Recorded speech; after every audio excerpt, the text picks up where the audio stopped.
O Senhor esteja convosco. Proclamação do Evangelho de Jesus Cristo segundo Mateus. Naquele tempo, disse Jesus aos seus discípulos: ficai atentos para não praticar a vossa justiça na frente dos homens, só para serdes vistos por eles.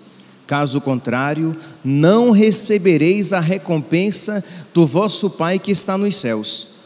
Por isso, quando deres esmola, não toques a trombeta diante de ti, como fazem os hipócritas nas sinagogas e nas ruas, para serem elogiados pelos homens. Em verdade vos digo, eles já receberam a sua recompensa. Ao contrário, quando deres esmola, que a tua mão esquerda não saiba o que faz a tua mão direita, de modo que a tua esmola fique oculta, e o teu Pai, que vê o que está oculto, te dará a recompensa. Quando orardes, não sejais como os hipócritas, que gostam de rezar em pé nas sinagogas e nas esquinas das praças, para serem vistos pelos homens. Em verdade vos digo, eles já receberam a sua recompensa.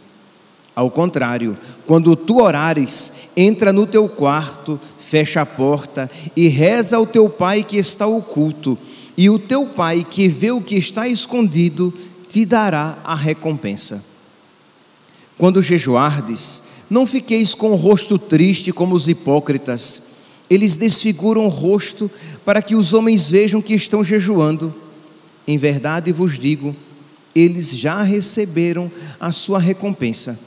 Tu, porém, quando jejuares, perfuma a cabeça e lava o rosto, para que os homens não vejam que tu estás jejuando, mas somente teu Pai que está oculto, e o teu Pai que vê o que está escondido, te dará a recompensa. Palavra da salvação.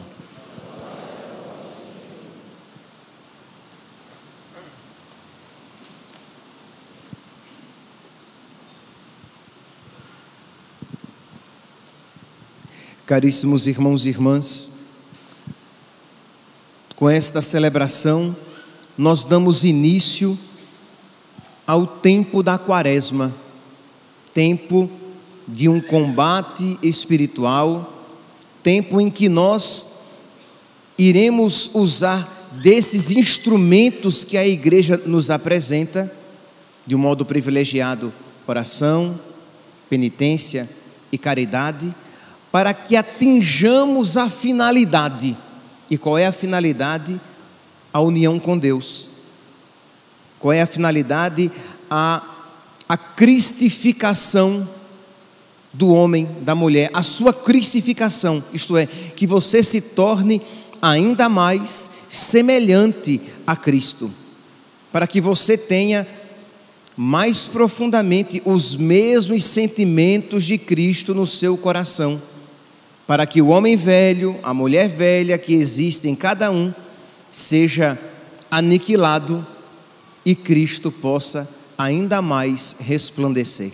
Então, durante esses 40 dias, durante toda esta Quaresma, nós iremos nos exercitar para que Cristo resplandeça, com maior clareza, com maior exuberância, com maior verdade na nossa vida, no nosso coração, na nossa alma. Pois bem, e como eu falei, com a celebração de hoje iniciamos a Quaresma, e talvez a palavra que mais identifique, que ficou até mesmo na memória do povo católico da celebração de hoje, é aquela frase que nós iremos ouvir quando nos impuserem cinza: lembra-te que és pó e ao pó has de voltar. Meus irmãos, o que isso significa? Significa que nós somos algo tão frágil que o vento leva, que nós somos algo por nós mesmos que não temos consistência, que não temos grande valor.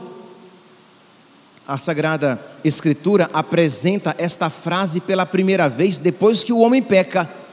Está lá em Gênesis, capítulo 3, versículo 19. Se você pegar no início do capítulo 3 do livro do Gênesis, vocês vão ver que os nossos primeiros pais pecam.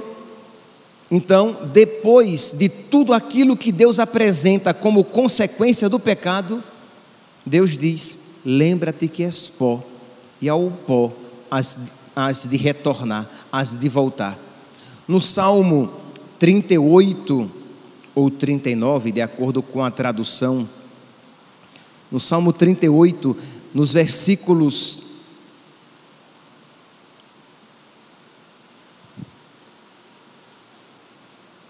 no versículo 6, Salmo 38, versículo 6, vocês vão encontrar algo semelhante a isso. Diz aqui o salmista: diante de vós a minha vida é um nada. Isto é, o lembra-te que és pó recorda-nos o nosso pecado, recorda-nos que somos pecadores, mas nos recorda também que independentemente disso, nós somos um nada. O que é o homem, Senhor, para vós? Isto é, essa verdade deve nos levar à humildade. Esta verdade deve nos levar à obediência diante de Deus. Quantas vezes nós nos rebelamos contra a vontade de Deus, pensando saber o que seja melhor para nós, ou pensando-nos capazes de julgar os ensinamentos de Deus, os mandamentos de Deus. Então, lembra-te que és pó. Faz com que nós nos coloquemos no nosso lugar de criatura, de pó, de nada. Diante de vós, minha vida é como um nada. Todo homem não é mais do que um sopro. Salmo 38, versículo 6. No Salmo 89, no versículo 12, vem uma outra afirmação semelhante, em que o salmista, ele diz assim: ensinai-nos a contar os nossos dias. Isto é, a nossa vida é como um nada, a nossa vida é breve. O que são, serei generoso, tá? 70, 80, 90, 100 anos, 110, 120, misericórdia, acho que ninguém aqui chegará a 120, ninguém. Mas o que são 120 anos diante da eternidade? E o que são 120 anos vividos entre quedas e soerguimentos, na limitação da nossa vida diante do onipotente, do onipresente, do onisciente, do Deus Todo-Poderoso? Nossa vida é um nada. Então, Senhor, ensinai-nos a contar os nossos dias e dai ao nosso coração sabedoria, para que eu veja que em Deus está a verdadeira felicidade, para que eu veja que, embora a minha vida seja breve, se eu viver a brevidade da minha vida na busca da amizade com Deus, Ele me concederá a eternidade feliz, Ele me concederá a participação na sua vida. Se durante a brevidade da minha vida eu buscar o Senhor, Ele me concederá a eternidade, Ele me concederá a divindade, Ele me concederá, como diz São Pedro, a participação na sua própria natureza. Então isso é sabedoria, buscar, focar naquilo que verdadeiramente importa. Por isso, ensinai-nos a contar os nossos dias e dai ao nosso coração sabedoria. E esta súplica, dentre outras, deve estar presente nos nossos lábios e no nosso coração durante este tempo da Quaresma. Isto é, quando nós nos impusermos penitências e propósitos que nós, com sabedoria, nós os observemos. Por quê? Porque nós estamos escolhendo a melhor parte, nós estamos nos exercitando no amor. Nós estamos nos exercitando para que nós renunciemos o egoísmo, renunciemos o pecado, renunciemos aquilo que nos afasta de Cristo, para que nós nos tornemos mais semelhantes a Jesus, para que nós tenhamos no nosso coração sentimentos semelhantes aos seus, para que nós aprendamos na prática da nossa vida de que nós não somos nada sem Ele, e isto é sabedoria. Então deve brotar alegria do nosso coração. Por fim, apenas para reforçar tudo isso que foi dito até agora, a nossa santinha, cujas relíquias nós veneramos por esses dias, que estava aqui em Cuiabá, mas que nós temos também aqui dentro do nosso altar, relíquia de Santa Teresinha do Menino Jesus e da Sagrada Face. Ela dizia: a minha vida é um brevíssimo segundo, passa rápido. Porque o que é, meus santos, uma das tentações que o inimigo nos coloca diante das dificuldades, das provações da vida, ele nos faz imaginar esta vida tão longa, e nós pensamos: como é que eu vou viver carregando a minha cruz durante toda esta minha vida? E aí você se sente tentado a, por causa daquilo que você compreende como uma vida longa carregando a sua cruz, de perder aquela vida que é verdadeiramente longa, porque é eterna. Nossa vida, mesmo sofrida, com as dificuldades, com as dores, com os problemas, é um brevíssimo segundo. Existe um céu maravilhoso, reservado, criado para nós. Ou melhor, um céu incriado, porque o nosso céu é Deus. Então existe um céu para nós. Então nós precisamos pedir a Deus que nos conceda sabedoria, para que nós nos apliquemos com todo empenho e saibamos, meus santos, que tudo isto Deus nos concede por amor, por misericórdia. Por quê? Porque lembra-te que és pó, e ao pó has de voltar. Nós somos um nada. Nesses dias, então, de um modo particular, no dia de hoje, a igreja nos convida a todos, àqueles que estão em estado de graça, àqueles que não estão em estado de graça, nos convida a todos que entremos na fila, reconhecendo o nosso puro nada, a inclinar a nossa cabeça, a apresentar a nossa fronte, para que ela seja marcada com aquela cruz de cinza, porque nós nos reconhecemos pó. Os que estão em estado de graça reconhecem o seu nada e sabem que são capazes de pecar, que já pecaram, mas suplicam a Deus a graça da fortaleza e da perseverança no bem. E os que estão em pecado reconhecem-se ali pecadores e suplicam a Deus a graça de um arrependimento mais profundo, de uma contrição mais verdadeira, de uma contrição, isso todos nós devemos pedir, de uma contrição perfeita, de uma contrição no coração, que nos leve a fazer o que é certo, que nos leve a abraçar os mandamentos de Deus, não tanto, nem primeiramente, nem principalmente por medo do castigo, mas por amor e gratidão. Deus é bom, Deus merece ser amado, e eu quero amar a Deus. E como eu reconheço que isso é dom, isto é, reconhecer que Deus merece ser amado, e por amor a Deus me aplicar na virtude, me aplicar em praticar os mandamentos de Deus, fugir dos pecados e odiar os pecados, como isso é dom de Deus, suplicar a nosso Senhor que nos conceda o seu Espírito, que derrame sobre nós o seu Espírito. Imagine, meus santos, durante toda esta quaresma, todos nós suplicando a Deus que Ele nos conceda sabedoria, que Ele nos conceda o seu Espírito, que Ele nos conceda uma contrição do coração, para que nós odiemos o pecado, para que a nós nos seja dado aquilo que foi dado aos santos, e aquilo que a Virgem Maria tinha com perfeição, em plenitude. Isto é, ela é a grande inimiga do diabo. O pecado nunca nela teve lugar.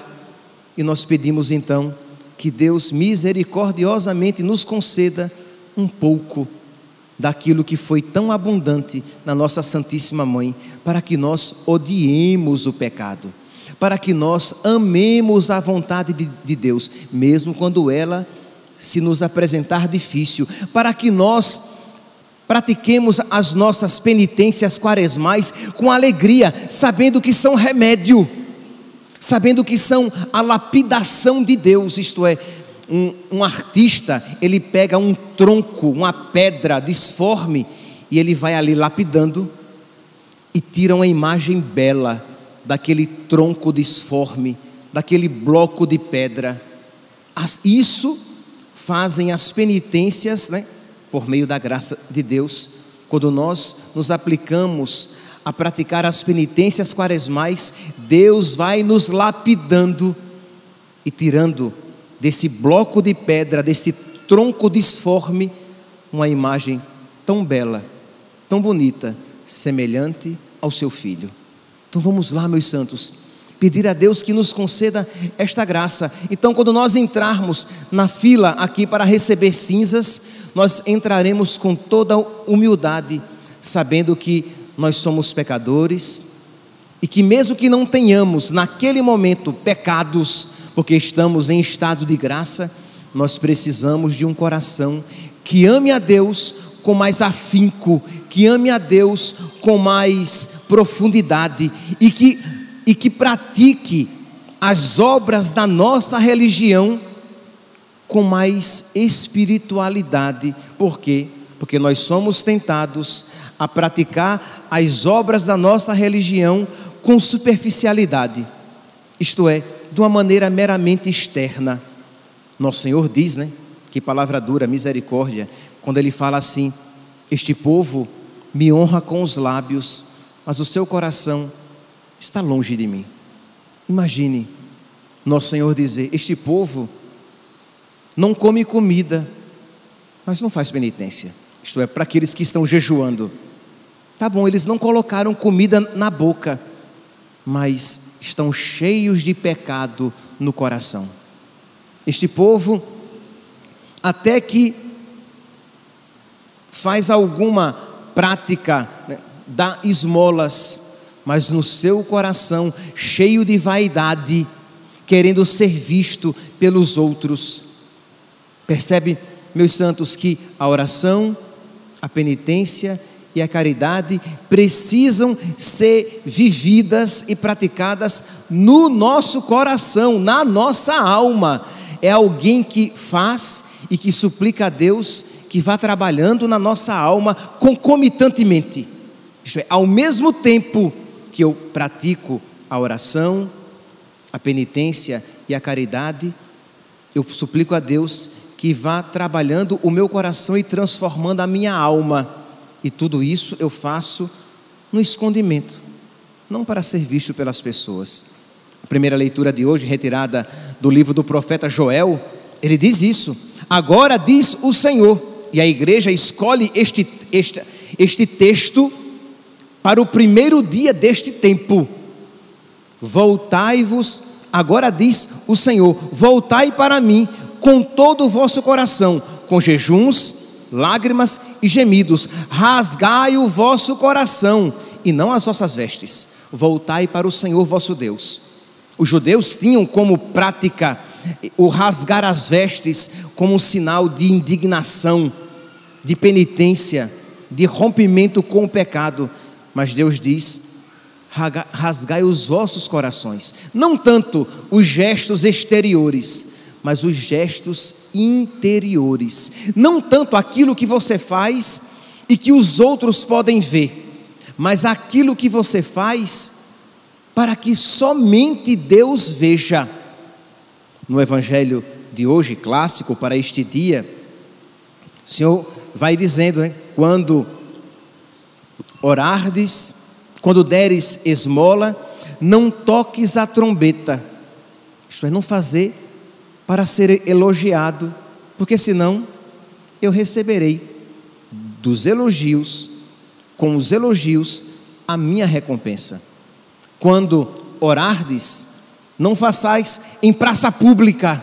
O que é que isso significa? De fazer a oração, de procurar ter uma vida de oração apenas para eu crescer na minha amizade com Deus, não para ser visto pelos outros. Nossa, como ela é de oração, como ele é um homem de oração. Lembremos-nos, meus santos, todos nós somos tentados a isso. A vaidade está sempre à porta do coração marcado pelo pecado, e todos os nossos corações foram marcados pelo pecado. Então a vaidade está ali à porta, o orgulho está ali à porta, e o diabo, ele quer levar para o inferno a todos aqueles que não rezam, porque não rezam, e aqueles que rezam e se envaidecem porque rezam, e ele sai ganhando com tudo. Por isso, muita atenção quando deres esmola, quando orardes, quando jejuardes. Fala aqui de perfumar a cabeça, lavar o rosto, para que somente Deus, que vê o que está oculto, te dará a recompensa. Percebe? Viver toda a quaresma na presença do Senhor. Viver todas as obras quaresmais por amor a Deus, por causa de Deus. Então eu vou fazer a minha penitência porque eu amo a Deus e quero amar mais a Deus. Eu vou praticar o jejum porque eu amo a Deus, porque eu quero amar mais a Deus, porque a igreja de Jesus me dá como obrigação para que nós jejuemos, e porque eu quero me configurar a Cristo que jejuou. Percebe? São vários os motivos, mas são todos eles espirituais que você deve viver. Então vamos lá, hoje, quarta-feira de cinzas, é dia de jejum e abstinência de carne. Então todos nós que estamos jejuando, vamos fazer apenas uma refeição completa, mas pelo amor de Deus, Deus vê o que está oculto, não é assim? Sempre no final de cada prática quaresmal, no evangelho de hoje, diz assim: e o teu Pai, que vê o que está oculto, te dará a recompensa. Deus vê o que está oculto, Deus vê o nosso coração. Deus não apenas vê o que fazemos, Deus vê com que coração fazemos. Ora, se você então faz o seu jejum, hoje é dia de jejum, e você faz reclamando, você faz se lamentando, você faz pensando na comida, não vejo a hora de chegar a refeição, e faz até burlando, né? Dando uma rasteira em nosso Senhor. Chega no café da manhã, você come um pouquinho mais do que você acha que deveria comer, se é que deveria comer. Pode comer uma coisinha qualquer, digamos que você escolheu o almoço, aí no almoço você come mais, para compensar o que não comeu, e já pensando no que não vai comer no jantar. Deus vê o que está oculto, Deus vê o nosso coração, e Deus vê quão ingrato é você naquilo que por Ele você faz, tão diferente dos sentimentos do coração de Cristo, que na cruz derramou seu sangue até a última gota, que na cruz abraçou a vontade do Pai por amor a nós em tudo, que na cruz nos amou até o fim. E nós, quando vamos fazer este jejum tão mirradinho, fazemos com um coração tão estranho ao coração do nosso divino Mestre, do nosso Salvador, do amado das nossas almas. Vamos lá, meus santos, fazer com amor a nosso Senhor. E quando vier aquele incômodo ou uma dorzinha de cabeça, você dizer: Jesus, eu te ofereço esta minha dorzinha de cabeça, porque o Senhor jejuou e o seu corpo também sentiu. E Jesus jejuou 40 dias. O Filho de Deus jejuou 40 dias. E nós, miseráveis pecadores, num dia queremos enganar nosso Senhor, comendo um pouquinho ali, um lanchinho ali, outro lanchinho ali, para disfarçar a fome, porque não quero experimentar o peso, as consequências da minha penitência, enquanto Ele suportou com amor o peso e as consequências de todos os nossos pecados. Deus vê o que está oculto.